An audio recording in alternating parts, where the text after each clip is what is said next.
all you mutant goons from beyond. We're back with an all-new episode of Slashers Podcast. That's right. Does this voice sound annoying and nails on the chalkboard? Well, it's Doug. I'm back again after a little hiatus. Actually, we all been busy, but we got all the hosts here, and it's a two for the price of one, and unfortunately, I'm the free item.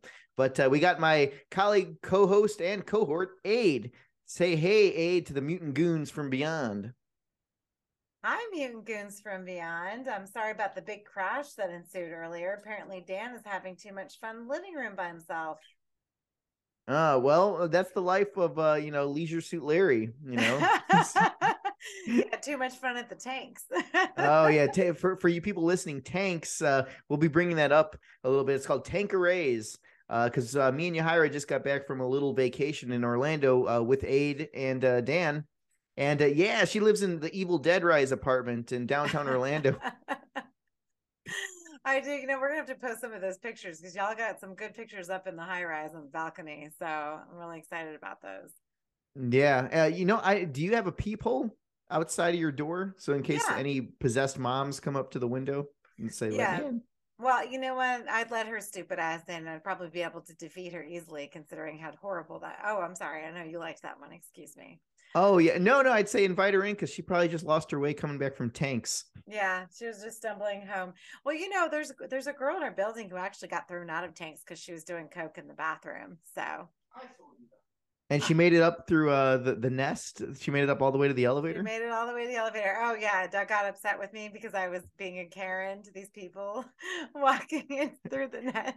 I didn't get upset. I'm like, hey, good for you. Yell at them, torture them. So Well, no, I'm going to report you. Like, don't come into my building if you don't belong here. Like, whatever. Get off my lawn. Get off my lawn. Yeah, I know. Well, I'm just really glad that y'all came and you survived, because for those of you listening, I don't know if people can actually come visit me and hang the way that I hang, because I found that out the hard way when I dragged Doug and Yahira through downtown Orlando on last Friday. Oh no, it was all fun and games. I know Uber didn't charge us $200 for the puke. But yeah, so Aid I to quote Leprechaun, what does Leprechaun say? Drink what you can, drink what you're able. But if you're drinking with me, you'll be under the table. Ah. So Aid is a lot like Leprechaun in that way, because man, Yahira and we're not. I'm more into the tetrahydrocannabinol. So that's my like relaxation, is like, because it's California, weed's legal out here. But drinking. I don't know how drinking is legal, but weed's not in other states, because we were under the table. I was taking like flex photos in the sleaziest, grimiest bathrooms. I was mesmerized by skull urinals. So there's pictures I can't even post. But yeah, I just posted one on my Instagram, so there's that. But yeah, Aid will. We took pictures with Bruce Campbell too, so that was pretty cool. So we have downtown, we have a bar called in downtown Orlando, Cocktails and Screams. If you'll ever visit, you'll have to come take a little tour of downtown, or look me up and I'll be happy to show you the places. But Cocktails and Screams is actually a really fun bar, but they do these craft cocktails that are super sugary. Like, you need to read what's in it, because those, I think, is what did us in. Like, I think it did us all in. And apparently there's all these little lacquered tables, right? And we were taking, like, I took a picture of the Lost Boys one because I posted David and I said he was my future husband with his noodles. And then apparently Doug had showed me the album today, and we all huddled around the Bruce Campbell table and we're taking selfies, and that I do not remember. So that was a fun little surprise. Thank you, Doug. Oh, you should see the pictures though. They're out of focus, blurry, and it looks like you remember in The Hangover at the end when they show the pictures of what they did? That's what it reminded me of. And the flash is like super bright. Everybody's tanked. But you know what? That was a really good time, honestly. Like, I was really excited you guys came. I'm really happy y'all got to meet Marky at Cavo's, and we had some shots of Jameson there and some mimosas, and then Doug and Yahira got some tattoos after that at Dungeon. So this is like a shameless plug. And he's got a little Pac-Man tattoo showing y'all right now. It's a shameless plug for Orlando today, I guess, because if you guys come down here, if anyone decides to visit, there's a lot to do. This is not just the land of gators. Well, I didn't even see any gators. I was hoping I did. In fact, we took. I'm like, I can't find a fucking gator, so I'm just gonna take a picture near the ceramic one at Transient Park, right down from your high rise. Yeah. So we have the historic building, but the transients like to frequent there often. But there are fake gators there, so I got to ride one. Um, It you hurt my will. ass. I forgot how spiky a croc's ass is, or a croc's back is. Went on my ass. It was very spiky. Well, and that was I was thinking too. Like if I had taken you out to East Orlando, out to Oviedo or Geneva or something, like you would have seen some gators, and I felt bad. Like next time y'all come, we'll do like a whole thing. Yeah. A whole country trip of Florida. We'll take you to Casadega. That's the witch town. So that'll be a lot of Ooh. fun. Yeah. Well, yeah. So who was telling me? I think Claire was saying your friend. Well, we'll get into that. But yeah, we met Ade's longtime friend Claire. She was telling us, she's like, I guess there's a trailer park in Florida called Gatorland we could visit. So, It's an amusement park. oh, But okay. I'm sure there's some trailers around it too, because it's in the middle of fucking bumfuck and it's like $15 to get in. But yeah, you can watch people wrestle gators and you can hold them and stuff. So there's that. I mean, if I had taken you to Black Hammock, you could still hold a baby gator, but it's not as like touristy, I guess. And you can eat gator. Gator tail is really good. It's delicious when you fry it. Tastes just like chicken. Really? That sounds Yeah. good. I just saw a video on Hood site in in Orlando. Some guy was taking a piss. The bathrooms are filled up in the bathroom. And he went outside the bar, and then he got his arm ripped off by a gator taking a piss in a little water pond. Well, so that was in Port St. Lucie, and if you feed the gators, they get used to you. So what they do is like a lot of these bars in the water, like people will be drunk and feed the gators, and the gators will climb up and they'll get you. I mean, they do. I mean, this poor little lady, she was wrestling in Tampa. This happened years and years ago. I'll never forget. But the fucking gator took her arm off because she was trying to rescue her little dog from the gator. The dog lived. And so did Well, the old lady. She doesn't have an arm that's fine. You only need one finger to flick the bean. So, now. well, that's okay. Medicare, was it Medicare or Medicaid will pay for it. So, Medicaid. Thanks for yeah. your Medicaid. By the way, I just want to give a little plug here. 1 second. Oh, he's plugging something in.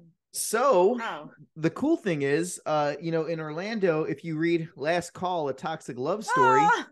yeah, in the so if you read that spot, Aid took us to all the spots that are in this book here, and it was kind of cool meeting the people that are mentioned in the dedications, because Claire's mentioned in the dedications. I met her, so I don't know if she was referenced as a character in the book, but she's in the dedication. I'm like, holy shit, this person exists.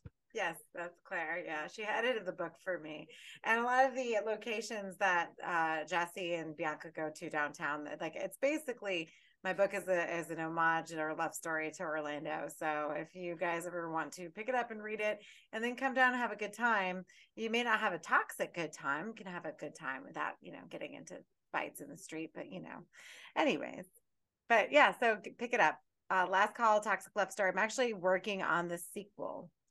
So hopefully that will come out sometime and by the end of the year if I can get my shit together and finish it. So if you guys were wondering what happens with Jesse and Bianca, or you've read it before, because people actually have read it.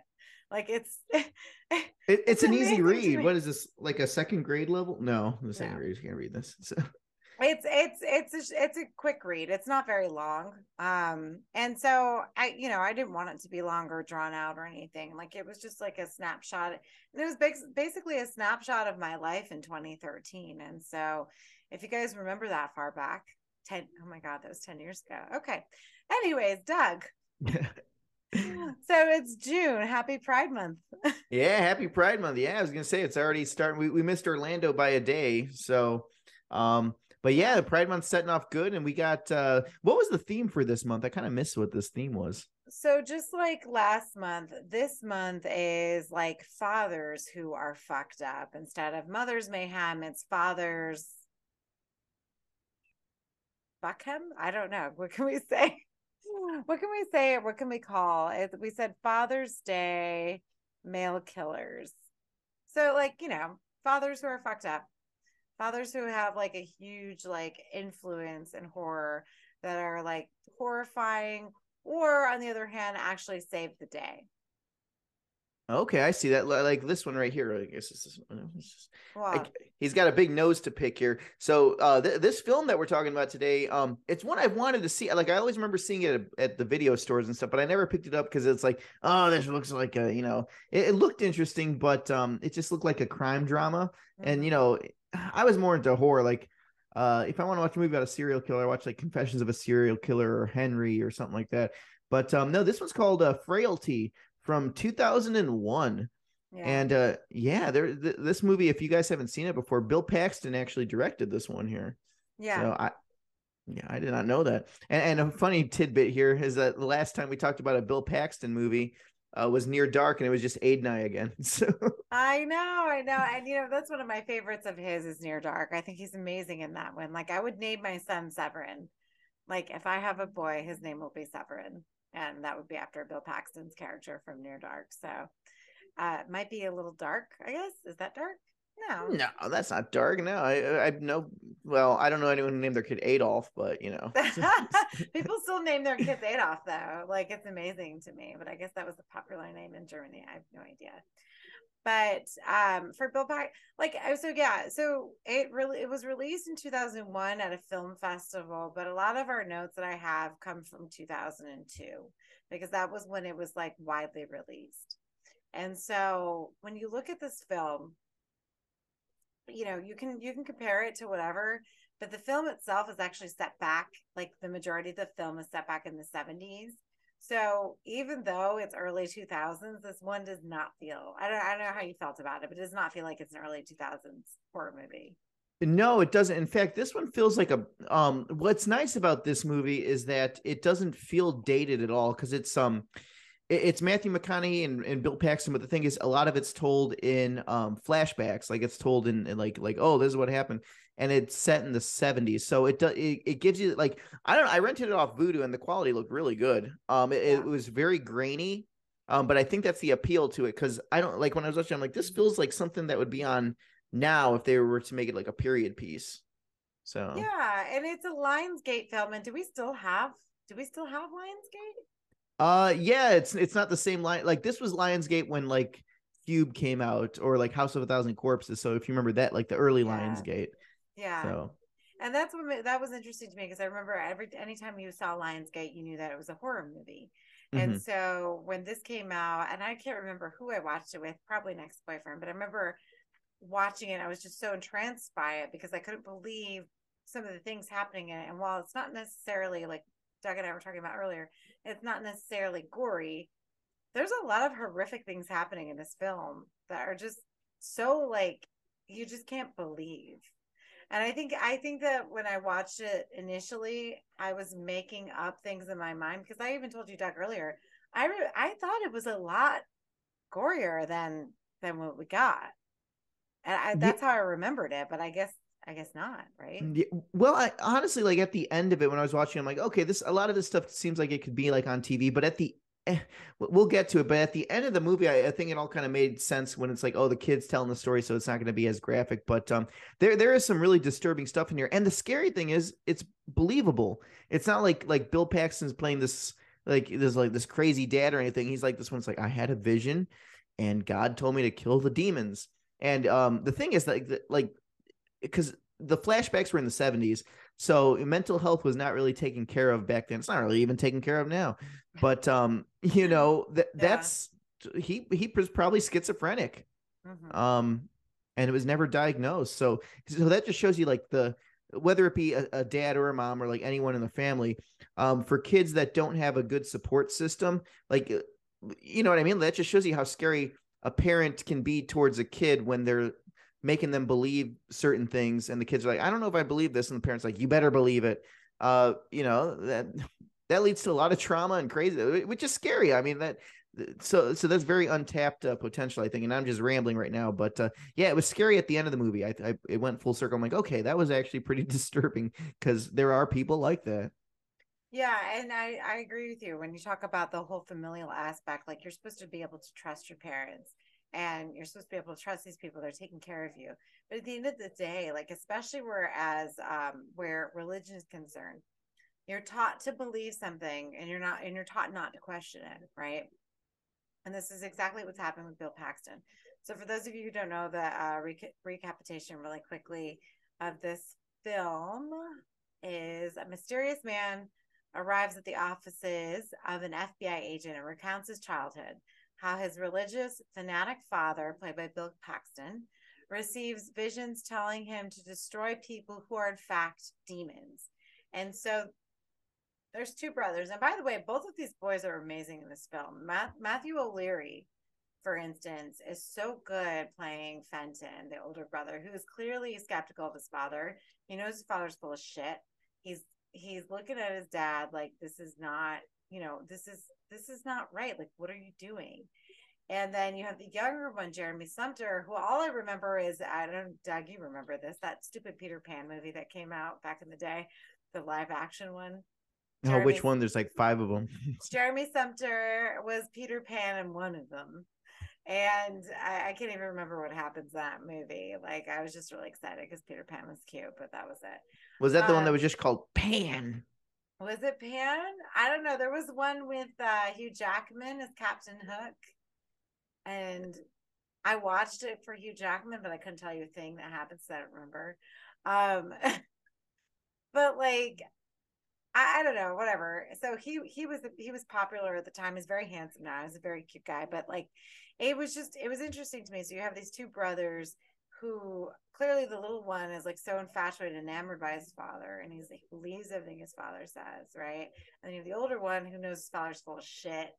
Like all of a sudden, my dad's normal, and then he comes home and like, and it was such a good, I think, aspect of the film to kind of show their dynamic as a family at the beginning, right? Because Bill Paxton's like totally normal. Like he comes home, like the older brothers made dinner. Bill Paxton comes home. He's sitting down at the table. He's drinking his beer. He's asking the kids about their day. He's like, I'm gonna help you with your math homework, all this shit. And then he wakes them up in the middle of the night to tell them that fucking God came to him. And I'm just like, what the fuck? Like, and that was one of the biggest things to me. I'm just, even if God, quote, God came to me, I think I'd be cognizant enough to know not to say a goddamn word. Like, no Oh one's yeah. gonna Well, the believe thing me. is, the son, you know, he was like so eager. He's like, "Oh yeah, Dad, I believe you." And then the older one's like, "Oh, Dad, it could have just been a dream. This wasn't a dream. This was a vision, and God told me what to do. And we can't. We don't kill people. We kill demons." Yes. So yeah, it's funny how quick it turned, but there's some stuff in this movie. Like I watched this at 4 a.m. Because I was work from home today, and so I usually have movies on like while I'm doing my computer work. And no, this movie hits differently. It's very creepy. Like we'll get to a part later on, but well, I guess I could spoil it now because if you haven't seen this movie, we had to pay. I had to pay to stream it. So, yeah, well, if there's you crazy. haven't seen it, like I would turn it off now because we're gonna get into spoilers. But I really think that all of you should watch it because it's a pretty. Bill Paxton fucking directed it, so there you go. Sorry, Doug. Continue. Oh no, I was gonna say yeah, that's the coolest thing too. I had no idea Bill Paxton directed it, but yeah, this movie the crazy thing is this is a movie with great acting, a great story, and it's an hour and 33 minutes. We don't get that anymore. If this came out now, it'd be 2 hours and 10 minutes. Trust me, a lot of nut fanning and a lot of Ari Aster waxing carrots. So I agree. Yeah, no, it would be so much more drawn out, and we literally we get everything we need in the film, and it has such great pacing. And so to add anything more, yes, you could, because it feels like it was based off a novel, and it wasn't, because I was looking it up, and it's not based off a book. Which to me is just amazing. I thought it was a book. Oh, yeah, well, it could be. Well, the thing is, I at work I listen to a lot of true crime podcasts and stuff. So, a lot of the stuff I listen to sounds a lot like what's going on here. Like the creepiest thing, is when he's like digging a hole in the backyard and they're putting the shed over it and making like a basement. And the thing is, in true crime, the podcast that I listen to, a lot of fucking people do that, and it's terrifying. Like out in the middle of the woods, it's like I'm gonna build a cellar and hide the bodies in. So Yeah, like who the fuck has time for this? Like, does anybody work? Like, I just don't understand. And of course, he made the son do it, and it just shows like how I mean, set aside for what we know from the ending, but just look at the fact Bill Paxton is gaslighting his son, is treating his son like, oh, well, you don't believe me. So this is what I'm going to do to you, blah, blah, blah. And you need to build this hole. You need to dig this hole. Oh, but he hurt his hands and he goes to get the gloves for him. He's like, I don't want you doing this until your hands have healed. So, like, it's just the systemic abuse that happens throughout the film. And it's just so horrifying because I remember watching this, came out in 2002. So I would have been, I would have been, I was a teenager, and I remember this scaring me because, like, these are your parents. You're supposed to trust them. They're supposed to take care of you. And he's like a fucking psychopath. And it's just amazing to me that, like, this movie isn't, I feel like this movie doesn't get the recognition that it deserves because it is pretty fucked up. And the fact that we have such a stellar cast in it and that nobody seems to care is just amazing to me. I don't Oh know. yeah, totally. And then even the police chief too, like was really good on it because this movie has a twist at the end that Yeah. got me by that I'm like, okay, that actually this is pre-Saw, this is pre who is that guy? I knock at the cabin. It's a twist. It's a Yeah. twist. Yeah. And Night Shyamalan. Yeah.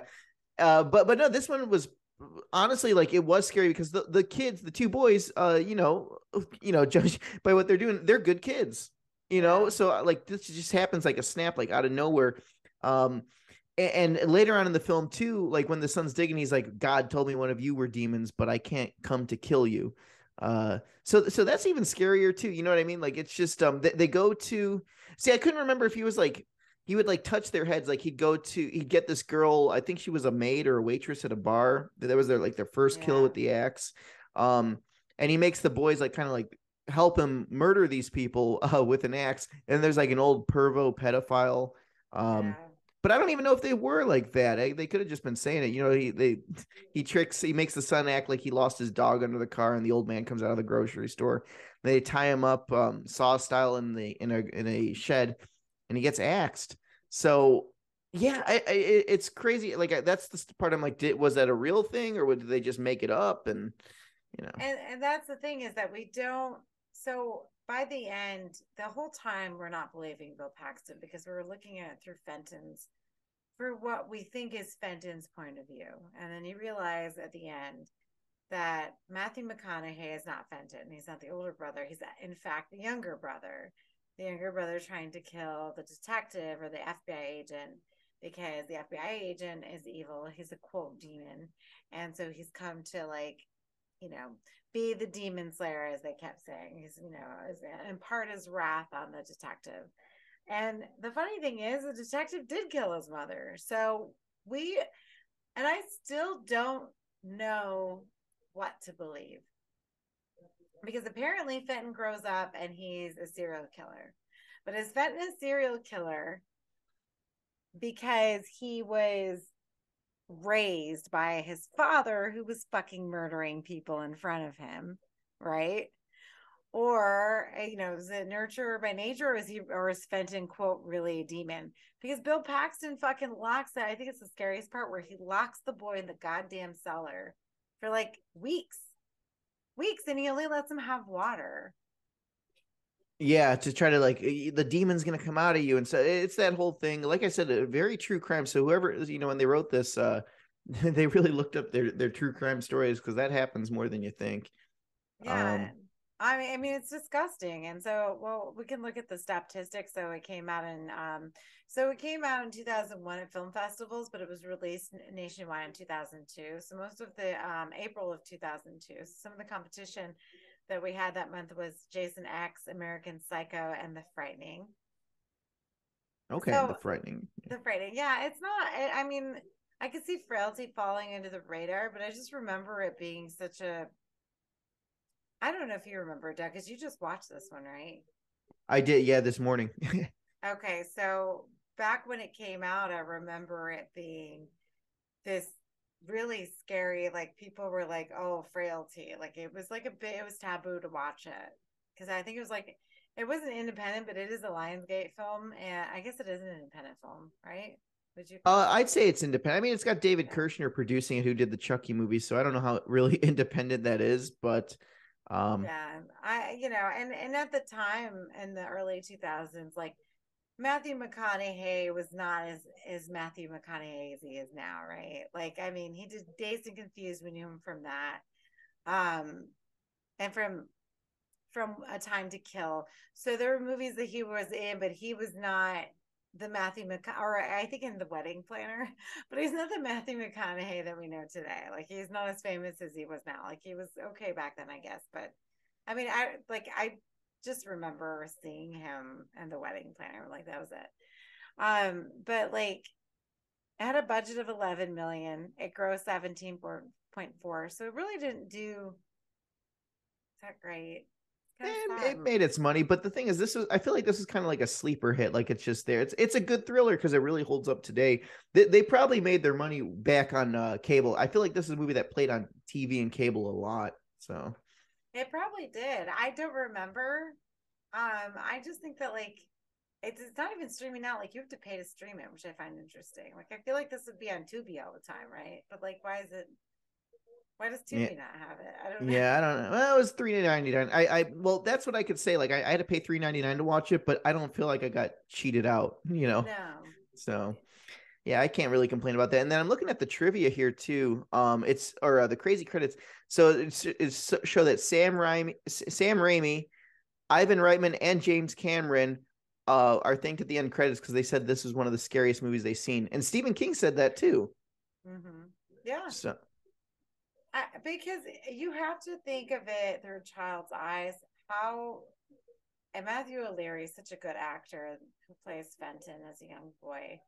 Um, watching this through his eyes and watching him suffering and being so conflicted because he loves his father, he loves his brother, he can't leave his brother. And then to kind of turn it around and say that, well, he was actually the demon the whole time. Like, I don't, I mean, it's so, what is true? We still don't know what's real because at the end of the day, we're seeing it through Adam's eyes the entire film. So we really don't know if we can trust the main character. So while there is a twist at the end to say, oh, yes, these demons were real. Oh, yes, he really did see that. But was he just as crazy as his father? And Fenton's the only normal one. And now, you know what I mean? Like, we don't know and we'll never know, which I think is kind of interesting. yeah, well, he does make a comment to the police chief, like he's questioning the police chief on stuff, and then the police chief's like, "Oh, you're pretty inquisitive. You should be a cop." Which is funny too, because he is the fucking sheriff at the end in a different Yeah. county. So yeah, and the weird thing is that the secretary, was that like his girlfriend or his wife or something? That Because was I his feel like wife. his Yeah. wife, yeah, he was probably saying the same thing, like, "Oh, I had a vision that God wanted me to kill the demons," because she was all into it too. She's like, "Praise the Lord." Yeah, and she lied to the FBI agent at the beginning. She was like, "Oh, what's he doing down there?" Because she said, Fenton stole the ambulance, but actually, and then they've said that, "Oh, we're going to forgive him if he just brings it back." And they're the actual police there, right? So it was interesting to think that, okay, Fenton's actually dead. Adam's the one running the show, and Adam runs the sheriff's office there. So when the FBI agent calls to corroborate the story, they're all in cahoots together and they know. So it's just, there's a lot of layers to this one.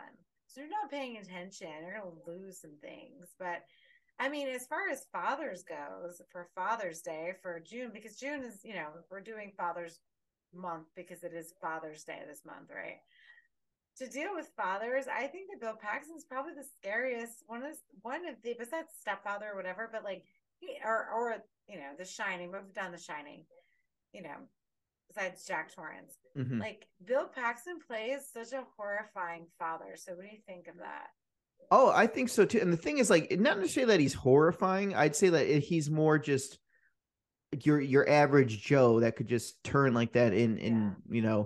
on a dime, which makes it scarier too. Because like I said, like, you don't know. I feel like when they're out in public with the sons and stuff, he doesn't show any of his psychopathic tendencies.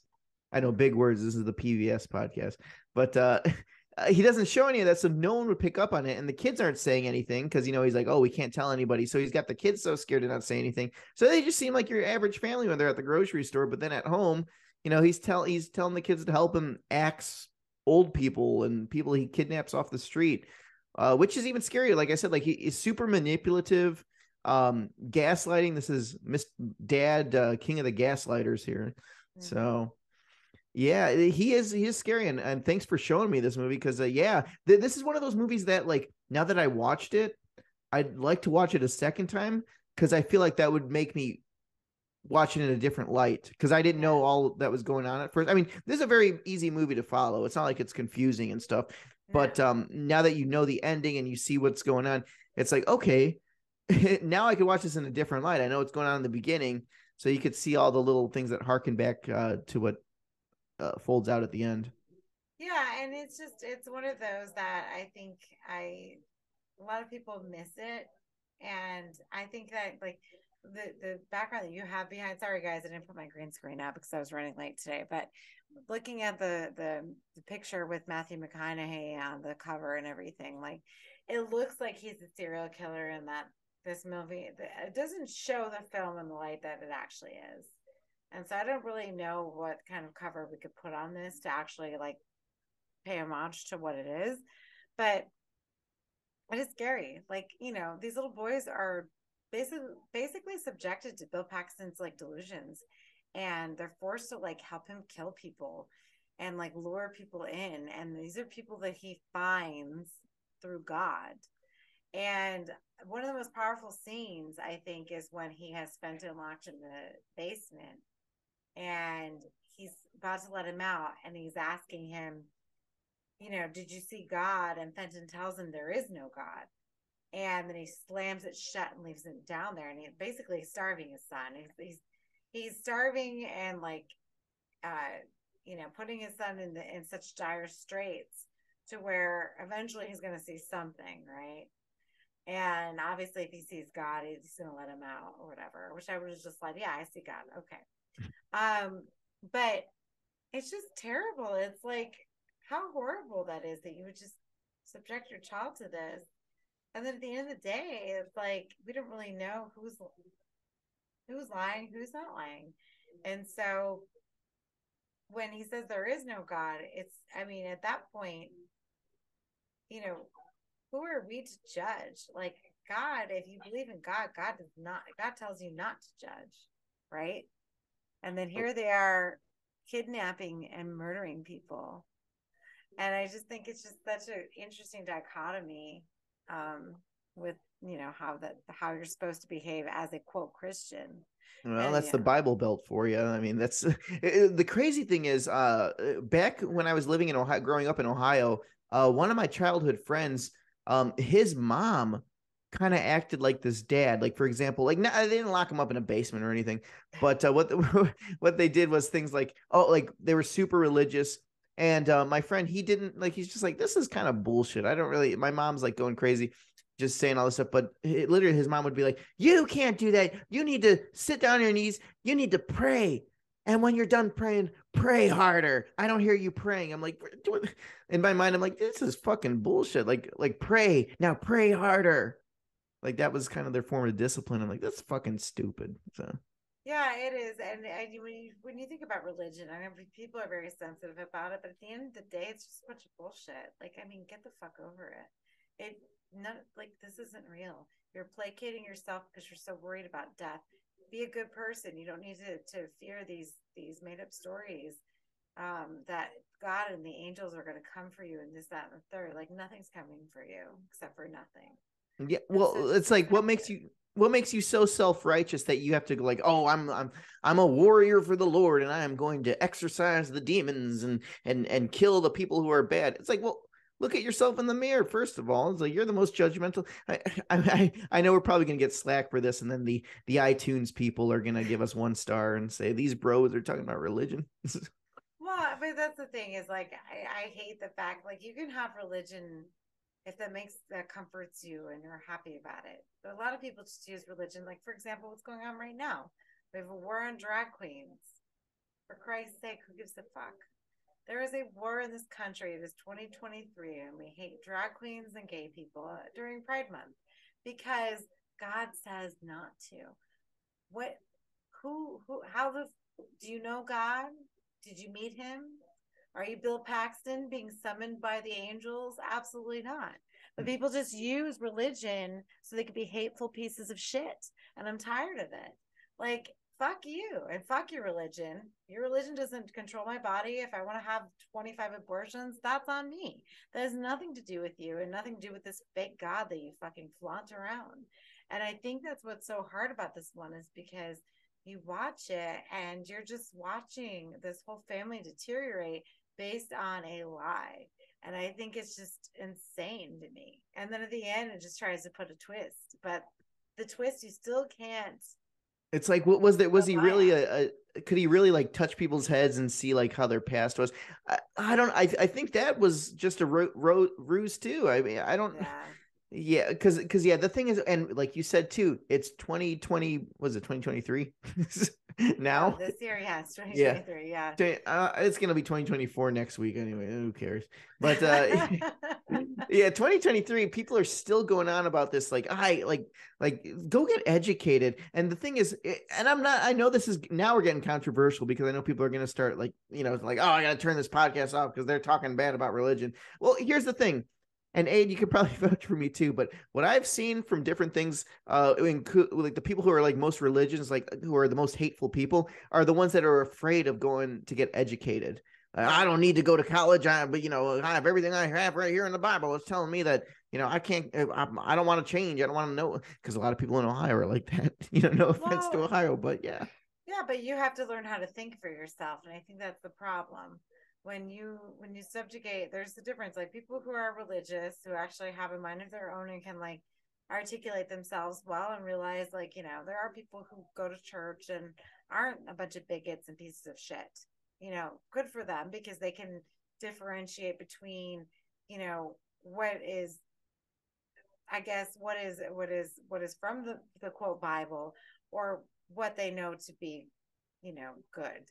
And I think that there's a difference. Like, obviously, those people are okay, but when you bring religion into people who are ignorant and cannot think for themselves, the vast amount of like, I guess, horrible things to come from this, and to see what they're capable of is just amazing to me. I mean, you look at the Spanish Inquisition, for example.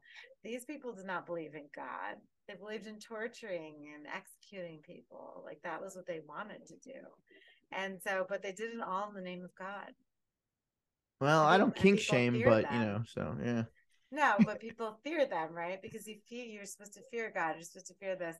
You're supposed to fear your father, respect your parents, which is why he's digging the hole for his father in the movie. And I just feel like it's just so constricting. I think people created religions so that people would fall in line and listen to those in power. It is not made, for those of you who actually have religion and can use it to make you a better person, great. For those of you using it for your hateful agenda, you're the fucking sap that they were targeting in the first place, and shame on you. Like, that's all I have to say about that. Oh, are they going to call us frat boys again? They're going to call us frat boys, yeah. And then what's those people? Well, okay, you want extreme indoctrination? You know who still exists? And I seen him when I was driving out to San Bernardino.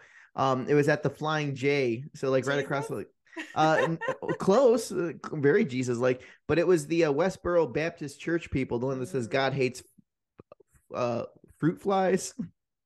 I can't say it, I'll get censored. So yeah, God hates us.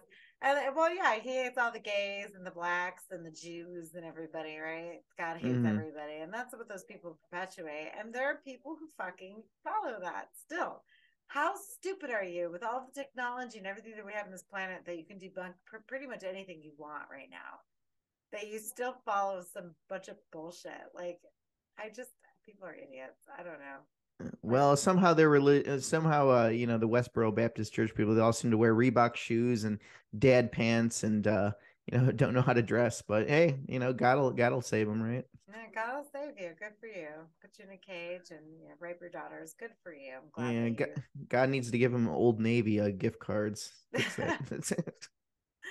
I know. I think we're getting off topic, but that's what I think. What this movie sort of kind of gets you, and like you're watching it, and you're like, oh no. Yeah, definitely. And like I said, I watched this at 4 in the morning, so it hit me, but it got me mad. Like it got me Yeah. like, man, like the okay. Now, do you think these kids were like kind of messed up from the beginning, or do you think they just got messed up when the dad started? Because some people are like, oh, psychopaths and serial killers are born that way. Um, I don't, because like the whole Michael Myers thing. It's like, oh, he was just pure evil, and some people say, oh, these people were just pure evil. But I feel like they turned bad when the dad started pushing the whole religion thing on them. Yeah, it was like a whole nature versus nurture thing. He was their only salvation. They had no mother and no family. The only stability they had in their life was their father, Bill Paxton, who, by the way, Bill Paxton is amazing. May he rest in peace. I adore him. I miss him. I wish he was still with us. Um, but like he was their only saving grace.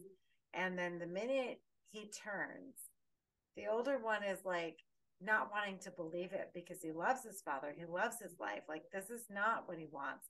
The little one is so happy to fall in line because he loves his dad too, right? They both love their father, but it's so much who can put up with what, who's willing to like fall in line with him and who's willing not to. And I think it's really important to note that the older brother, even though Bill Paxton gives him the gloves to dig that hole, he doesn't use them because he knows his father is fucked. And I think that his father doing that to them is sort of the result of what they became later. And I still am not convinced that Adam can see these things. I think it's all a bunch of bullshit. I think we're seeing the whole perspective through the whole movie through Adam's perspective. So we believe what he sees because he believes what he sees. And he's the one But telling us the story. exactly. And I don't necessarily think that he's correct. And I No, think that maybe Fenton was a serial killer later on in life, but if he was locked in the basement with no food for 2 weeks and nothing, like I think I would fucking go crazy too. yeah. Well, actually, I did have a question for you because this is like you said your second time seeing it, right? Yeah. Okay, so what kind of threw me off at first, it shows that the brother killed himself with a gun, and then all of a sudden it cuts to him later on in the movie where he beats his brother in with a lead pipe. So So this is where it's confusing. So if you're watching the film at the beginning of the movie, we're led to believe that Matthew McConaughey is in fact the older brother Fenton telling the story, but he's lying to the cop and he's telling him, "Oh, my brother shot himself in the head." When in fact, Matthew McConaughey is the younger brother who goes to the older brother's house and kills him. We find that out later. So no, Fenton did not shoot himself in the head. His brother came and killed him. see, this makes me want to rewatch it again. So for you Yeah. guys listening, check out Frailty. I know you got to rent it and stuff, or if you have like an old DVD or Blu-ray or something, watch it. This is a good, quick movie too. Yeah. I'm no fan of my nuts. So Yeah, and if you like watching especially the original It, where it goes back and forth between the kids and the adults, like it pays homage to movies like that, like where you deal with the kids at the beginning and then they're adults later. Like it's a lot like that. So I think a lot of people will, I think a lot of people would actually like this movie. So I'm surprised more haven't seen it. So it's a quick watch. I mean, yes, you have to pay to stream it, but honestly, it's worth the $3.99. I wouldn't say don't watch it, but if it is streaming anywhere any time and you see it for free, like definitely give it a watch. yeah, and this is Matthew McConaughey like after Texas Chainsaw Massacre Next Generation. So he doesn't go the full like he does in that movie, but he plays a good psychopath. So give it a He, watch. he's so good in the Next Generation. I Yeah, love he's him the in that best part, movie. honestly. Like that's like I'd watch the movie for that. So I know he's great. I mean, he is a good. I don't know why people hate him so much. Like he's a little wacko, but I think that's what lends to the characters he plays, right? So well, I he's think from it helps. Texas, so it Yeah, and he is from Texas, so there you go. Yeah. So Doug, I guess we're coming up at the end of the hour. Do you want to take us home? Yeah, so like I said, definitely check it out. This was a fun one to watch here. Very easy to follow, nothing too crazy. Yeah, I couldn't give it my praise anymore. I actually want to watch it again because I think I have like 24 hours left to watch it. Uh, but yeah, we got a busy schedule ahead of us here. We got more deadbeat dads coming down. And not the ones at Gatorland. Yeah. the, we got more episodes for you. Anyway, if you liked our show, go ahead and we have a Patreon. Go ahead and send us some money. We'll start dancing on tables for you. We'll give you bonus episodes, extra links, things like that. We have a Patreon as well too. It's redbubble.com/slasherspod. Slasherspod.redbubble.com for our t-shirts, dental dams, and what does Mikey say? Dental For dams and braziers and candy thongs with the goon show on it. So yeah, I don't know. There's a bunch of dirty things on there, so go ahead and give it a look. yeah, there we go. I see more people wearing the carrot wax shirt, and they're wearing the Goonies, the Goonie shirt. Goonie, sure, yeah. So I know Bluey's a big fan of this episode or this Well, podcast. So. Doug wore his carrot waxing shirt to Universal Studios, so Oh yeah, people would stare at it and like, wait a minute, is that Goosewood? And I don't know. No one said anything to me about it, so I guess it's okay to wear at Universal Studios. So. there you go. Yeah, there's only just cum dripping out of the carrot. It's nothing crazy. So Well, that's okay. That's every night at Tanqueray's bar. So. well, I mean, and that's the thing. Like, I'm really glad that you came out. You guys came out and got to see my neck of the woods for a little bit, so and enjoyed it. I hope at the very least enjoyed some of it. So. Oh, we love the whole thing. We're sad we're back again. Honestly, it's like Oh. we wish we were back in Orlando again. There's still so many places we didn't check out, but yeah, that's just the thing. When you have like a 3-day vacation, it didn't even feel like 3 days because you travel and everything with the airlines and stuff. You need like a whole week to do everything, Yeah. But yeah, so yeah, we got what do we get out of the way? The Patreon, we got the Redbubble. Check us out on B Movie TV. We got new commercials. So that Mikey made a little commercial with the Slashers Pod merch, and that's airing on B Movie TV through commercial breaks and stuff. We got new episodes. I'm on Fridays at 8 p.m. Yahira and Jake are on Saturday night tears Saturday at 10 p.m. and it's free on the Roku. Check out Trash Juice, Like Father Like Daughter, Gross House 1 and 2, Don't Touch That Dial. They're all on Tubi. So, and then that's got Ade as the magnificent Mia T. Curtains, better than Mr. Magoo's Wonder Emporium, or whatever that movie is. So. Yeah, I know. You guys need to check out all those movies. They're free on Tubi right now, so you may as well watch them and enjoy and get grossed out. I mean, why not? It's a lot of fun. So Why not? Yeah, and if you want some good reading, like I said, check out Last Call, A Toxic Love Story from Ade. You can buy it on Amazon, eBay, Borders Books, Borders Books, they're closed down. Barnes and Noble, right? Barnes and Noble, yes. And in Florida, you could go make a bonfire and throw it in. So as long as you paid for it, I don't give a fuck. Have fun. We like to burn books here in Death Santa's land. So I guess, at our Instagram at slasherspod. At Slashers Pod, at Doug Bizarra, at Pathologically ADE, Whore and a Half Shell, Jason, Dr. Proctor, for Austin's Instagram. Anyway, go follow us. We'll stick it in the little tags here too. I'm a little hungry, so I have to go eat real quick. I'm running out of DeSantis land food. So yeah, we gotta go. So anyways, Doug, say goodbye.